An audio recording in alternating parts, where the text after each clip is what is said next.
ప్రభుత్వ పరంగా కూడా అంటే ఒక గుర్తింపు ఏదైనా ఈ అవార్డులే ఆయనకు చాలా ముఖ్యం, ఒక ఇన్స్పిరేషన్, దానికి సంబంధించి కూడా ఒక ప్రోత్సహించినట్టుగా ఫీల్ అవ్వడం, ఒక నంది అవార్డు రావడం, ఇవే చాలా గొప్పగా ఫీల్ అవుతూ ఉంటారు కదా.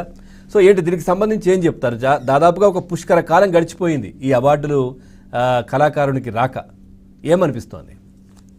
ఖచ్చితంగా అండి, ఎప్పుడైనా కళాకారులందరూ కష్టపడి తర్వాత అటు ప్రొడ్యూసర్స్ కానీ ఇటు డైరెక్టర్స్ కానీ మ్యూజిక్ సంబంధించిన ఇట్లా రకరకాల విభాగాలన్నీ కష్టపడి ఒక అత్యున్నత స్థాయిలో ఒక సినిమా నిర్మించిన తర్వాత వాళ్ళకి ఏంటంటే కేవలం డబ్బులనే కాదండి, కళాకారులకు ఎప్పుడైనా కూడా ఈ ప్రోత్సాహాలు అంటే అవార్డుల రూపంలో డెఫినెట్ గా ప్రోత్సాహాలు ఇచ్చినప్పుడు ఏమవుతుందంటే వారిలోని కళలను అంటే మనం ప్రోత్సహించినప్పుడు ఏమవుతుంది, వాళ్ళు ఇంకా కష్టపడి తదుపరి వాళ్ళు చేయబోయే చిత్రాల్లో ఇంకా కష్టపడి ఇంకా మంచి ఫలితాలు తీసుకొచ్చే పరిస్థితి ఉంటుంది.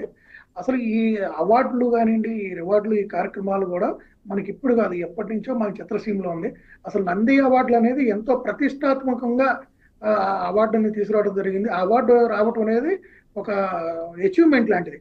ఆ తర్వాత మనకి సైమా అవార్డ్స్ అని ఇలా రకరకాలు చాలా కొత్త అవార్డ్స్ రావడం, వాటిలో కూడా మనోళ్ళు మన రాష్ట్రంలోనే కాదు ఇతర రాష్ట్రాలు ఆఖరికి దుబాయ్ లాంటి దేశం వెళ్ళి కూడా ఈ సైమా అవార్డ్స్ ఇలాంటి ఫంక్షన్ జరిగింది.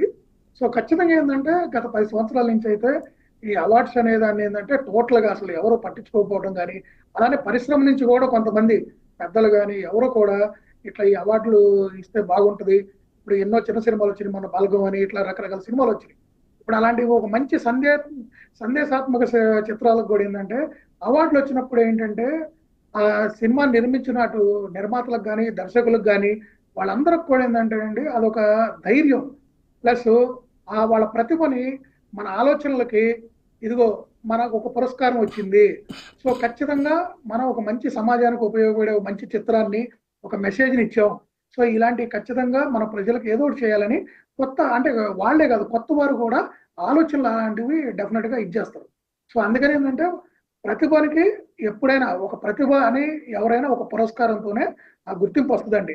కేవలం సినిమా హిట్ అయ్యి డబ్బులు వస్తేనే కాదు, డెఫినెట్ గా ఇప్పుడు పుష్ప సినిమాకి కూడా మీకు గుర్తుంది, నేషనల్ అవార్డు వస్తే వాళ్ళు ఎంతో హ్యాపీగా అంటే దాన్ని ఎలా సెలబ్రేట్ చేసుకున్నాం, అందరూ ఎంత హ్యాపీగా ఫీల్ అయ్యింది తెలుసు మన తెలుగు చిత్రానికి వచ్చిందని. అట్లా ఖచ్చితంగా ఏంటంటే పురస్కారాలు ప్రతి సంవత్సరం అదొక పండగలాగా చేసేవాళ్ళు అండి ఇంతకుముందు. నిజంగా మరి ఎందుకు 10 సంవత్సరాల నుంచి మరి దాన్ని పక్కనేసారనేది తెలియదు. కానీ ఈ రోజు మళ్ళీ రేవంత్ రెడ్డి గారు వచ్చిన తర్వాత ఇప్పుడు రాష్ట్రాలు విడిపోయినాయి కాబట్టి గద్దర్ గారి పేరు మీద ఈ పురస్కారాలు మొదలు పెడతా ఉంటున్నారు. డెఫినెట్ గా ఇది ఒక శుభ పరిణామం.